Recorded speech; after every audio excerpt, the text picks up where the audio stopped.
Hello there, good people. Welcome to joining us on the 6 p.m. primetime newscast on For You Television, the last for the week. Our big stories of tonight. 3 months since Russia invaded Ukraine, many political analysts have questioned why the European Union has gone dormant in sanctioning the invader. Tonight, we examine their views. And of course, down in the African continent, Senegal's Health Minister Abdoulaye Diop has been sacked from his functions after 11 newborn babies died in a hospital fire outbreak. Deadly attacks attributed to armed jihadists against civilians and the military have claimed the lives of 50 persons in Burkina Faso. Ladies and gentlemen, those are my big stories of tonight. I shall be back for development.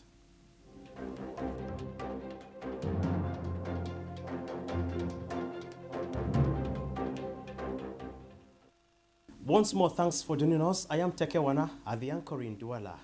And of course, we begin from the world where we are told that reluctance and mutual blame are said to be the reason why the Ukraine-Russia conflict has taken this long to be resolved, according to political pundits, with the European Union staying mute in preaching dialogue to both parties. Ekome Abane completes our story for us.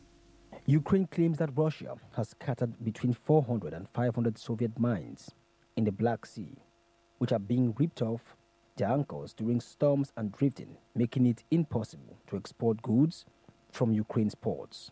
Odessa Regional Military Administration spokesman Serhiy Batruk says Russia has created a food crisis in the world by blocking ports, adding that Russia is using an information alibi by blaming Ukraine for food crisis.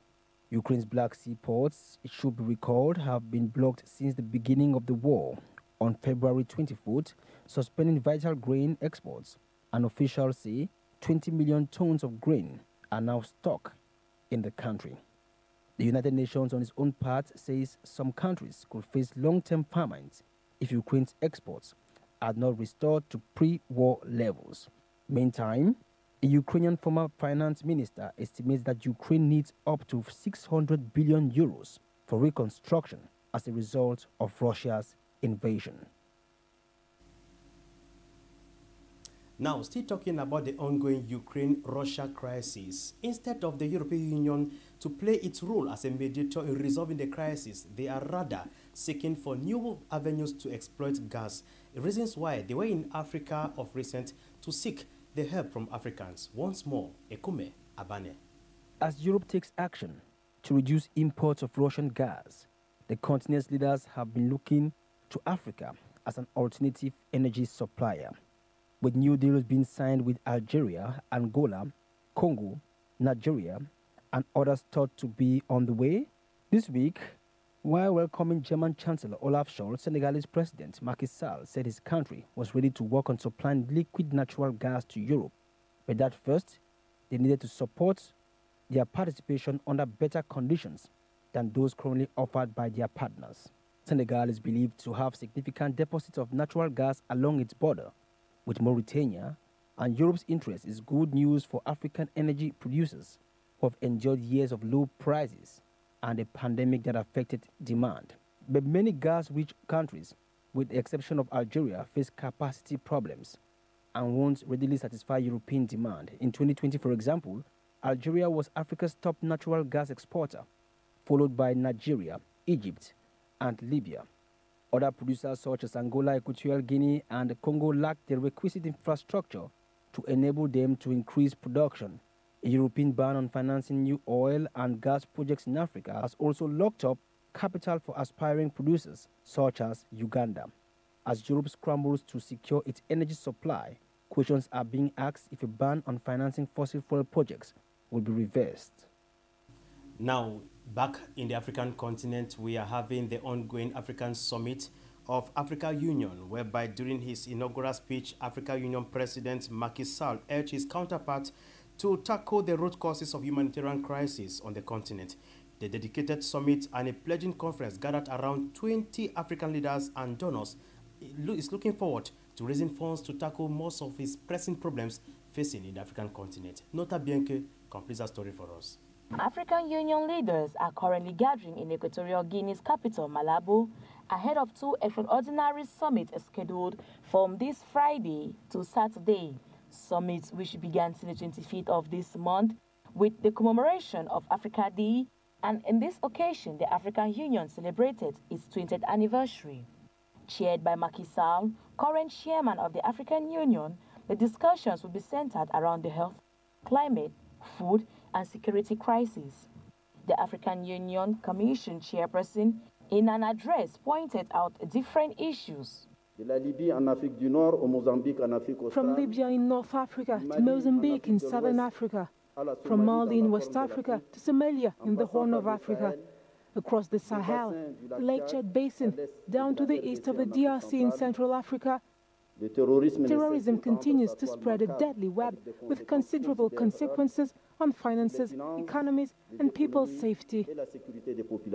Issues which are to be tackled by about 20 head of states. Military coup in countries of West and North Africa are some of the regime changes that happen, as thus unconstitutional changes also be on the agenda come Saturday.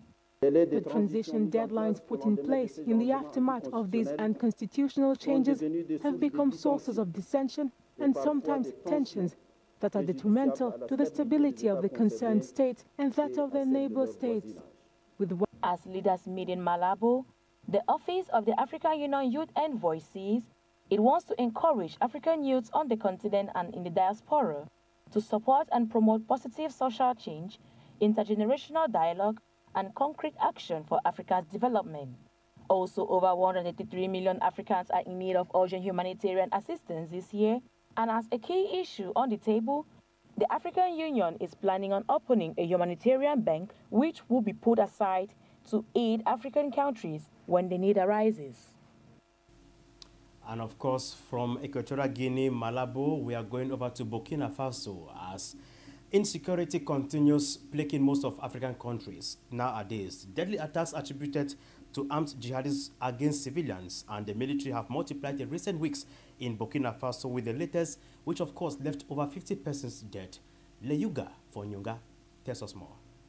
An attack carried out against the commune of Majori, which has between 15 and 20,000 inhabitants, is the bloodiest since one perpetrated nearly a year ago in Sohan, in the northeast, which killed 132 people. Residents of Majori, a locality under blockade by jihadists, and who were trying to leave it, were targeted near a bridge by unidentified armed individuals. Like other towns in the north and east of Burkina Faso, such as Djebo and Titheo, the town of Majori has been placed under blockade by the jihadists who strike in the region. The army sometimes manages to set supply convoys there, but when this is not the case, destitute and desperate inhabitants try to flee, and according to inhabitants, they contacted the AFP from Ouagadougou. This is what has been happening in Majori for a week now. The governor of the eastern region assured that security actions are on the way to restore peace. This attack follows several other recent recorded in Majori against soldiers and civilians. On May 19th, the military detachment was targeted, killing 11 soldiers and wounding 20 others. 5 days later, an attack on civilians killed 17 and injured 7. For the 2 months, attacks against civilians and soldiers in the north and east of the country have been regular and have left 200 dead. Burkina Faso particularly, the north and the east, has been hit by movements affiliated with the Al-Qaeda and the Islamic State for 7 years, which have killed more than 2,000 civilians and soldiers and displaced nearly 2 million people. From Burkina Faso, we are going over to Senegal, where we are told that Senegal's health minister, Abdoulaye Diop, has been sacked from his functions after 11 newborn babies died after a fire outbreak in a hospital. Details with you, Nota Bianca. The neonatal unit of Tivwan Public Hospital caught fire and caused the lives of 11 babies in Senegal, leaving an entire population deeply affected. 3 babies were saved, and the affected families are waiting for the end of the investigations before going through the mourning process. The Senegalese president was prompt enough as he sent his deepest sympathies to the mothers and families and called for a 3-day national mourning. Another decision President Macky Sall did was to fire the Health Minister Abdoulaye Diouf Sarr, and the country is still waiting for expert reports from the National Electricity Company. President Macky Sall, who is not in the country, will visit the hospital immediately he returns. This strategy in Tivaouane comes after several other public health incidents in Senegal, which suffer from a great disparity between urban and rural areas in health services. And of course, down to our neighboring Nigeria, of recent, the government of that country decided to pass a law banning the support to victims or paying of ransom to kidnappers. And of course, that issue has not gone well with most denizens of that country. Our reporter, Leyuga Fonyunga, compiled their views in the following report.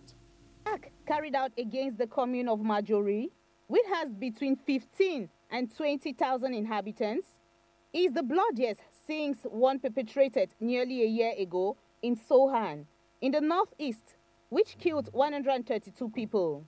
Residents of Majori, a locality under blockade by jihadists and who were trying to leave it, were targeted near a bridge by unidentified armed individuals.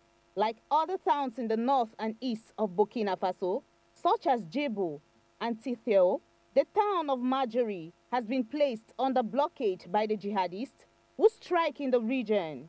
The army sometimes manages to set supply convoys there, but when this is not the case, destitute and desperate inhabitants try to flee, and according to inhabitants, they contacted the AFP from Ouagadougou.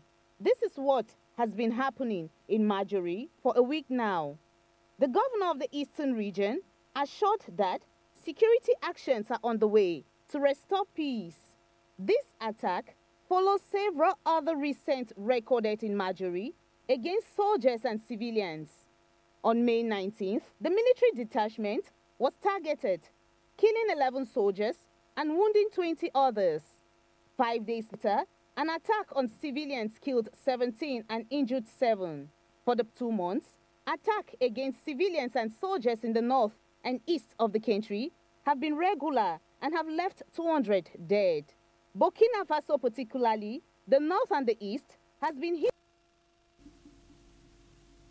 We do apologize for that little mix-up. We shall come back to that report of Nota of Leyuga Fonyunga, talking about the recently passed law in Nigeria banning the payment of ransom to kidnappers. Now, let's come back to Cameroon, whereby the Douala City Council mayor and his close collaborators have recently visited some developmental projects ongoing in the city of Douala, in which they have expressed their satisfaction with the level of work done this far. The details in the following report. Authorities of the Douala City Council are still to rest on their laurels as the hunt continues to better the living condition of our population through the realization of meaningful developmental projects in the city. It explains why the city mayor and his battery of collaborators embarked on a field trip to evaluate some of the key projects like the construction of the drainage passage in Logbesu, the construction works of the Nyalare Road to facilitate traffic in the Douala 3 subdivision, the stabilization of works at the Japuma collapse zone, which work progress as at now is estimated at 56%. The Yupwe Fish Market project, which is a fruit of the partnership agreement between the government of Cameroon and that of Japan. To see the level of progress and to give a final instruction on how to finalize this project. The project are preparing the city for the next rainy season, as you see here. We are also preparing the city to facilitate traffic and so on. That is the aim of all these projects. As the rainy season announces itself, so too the administrative authorities of the city of Douala are fastening their belts to keep safe her population from the flood's bullet, which has over the years remained a bone of contention. At every stop, instructions were given to the contractors to hasten work completion soonest.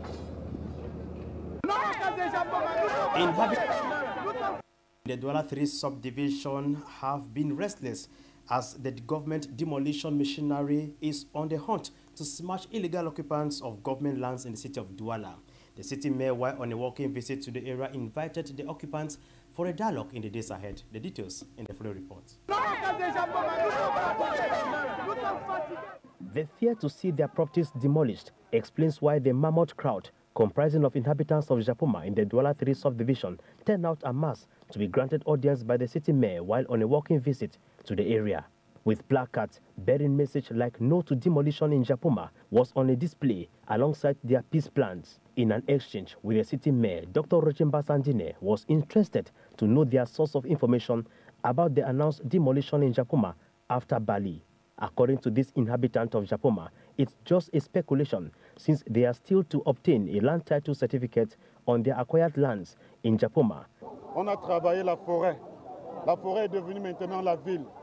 Before their coming to Japoma today, it was first of all a village, which it is thanks to them that the area has been transformed to a cosmopolitan vicinity today, as the city mayor made it clear to the population that private landowners have nothing to worry about except those illegally occupying state lands. Nous allons nous asseoir, préparer votre dossier, prenez la tâche de la mairie. He goes further to invite the disgruntled population for a frank dialogue in the days ahead in his office alongside their documents to help clear the air on the issue. Imperative it is for the public to understand that the city of Douala is currently undergoing metamorphosis whose urbanization plan wasn't properly structured, and thus administrative authorities believe the time is now to rewrite the wrongs.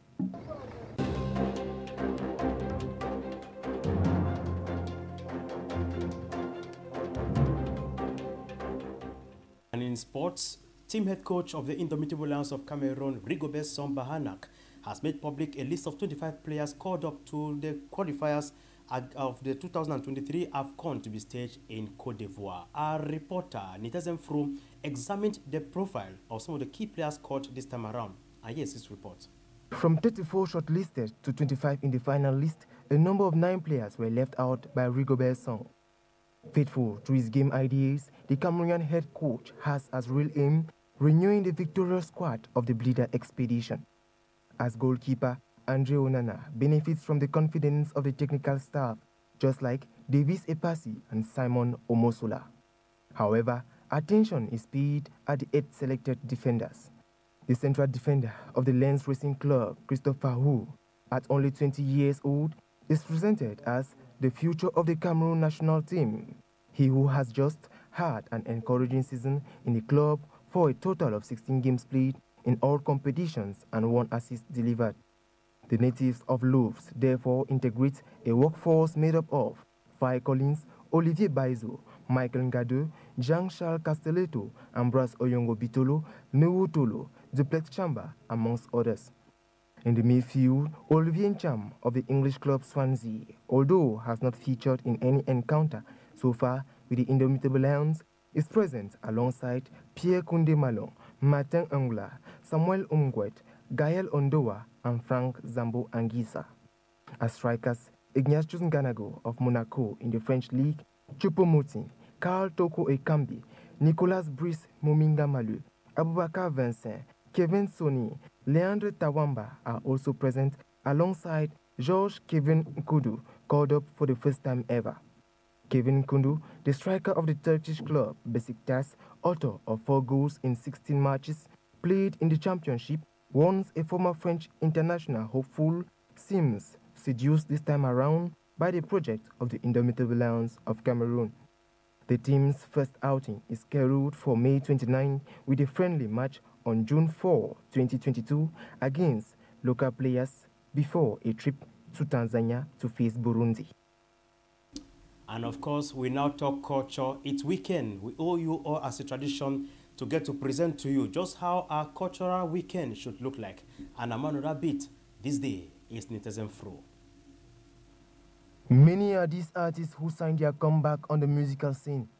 It is about the patriarch of the Bikosi, Biso Solo. The artist returns with the title, Akon Eken.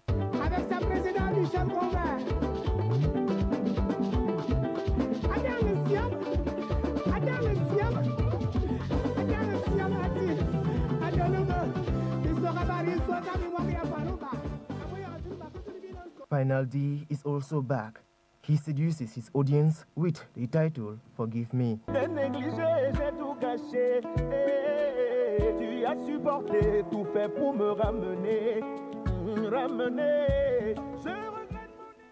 Mr. Sampa, the new recruit of the Lion production label on his part, reveals himself to the Cameroonian fans with his song entitled Quell. Monsieur Sampa, Master on the beat.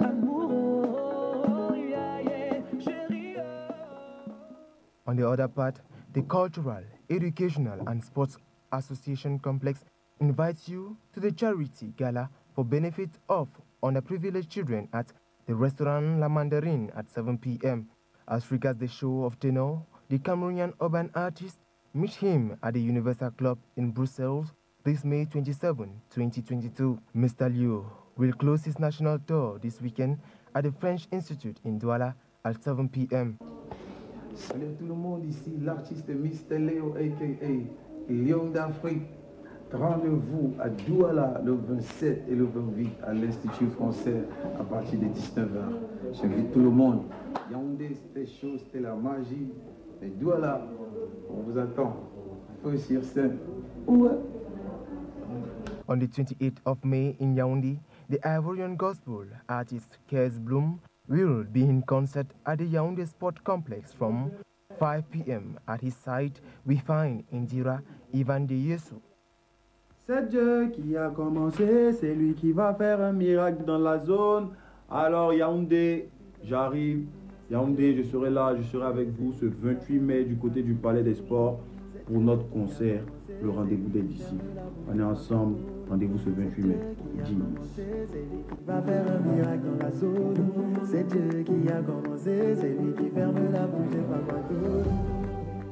On the same day in Douala will be the charity gala of the Miss Mom and Glam Beauty contest at the Sawa Hotel from 6 p.m. To close our weekend cultural agenda, the artist Moula Mongombe, Le Roi Solobe, invites you to the release of his album entitled Mboa on May 29th in the Southwest region at the Boya Mountain Hotel at 7 p.m. Excellent weekend to you all. Salut, salut, moi c'est Moula Mongombe Nalio Mongaka, le roi de montagne du Fako.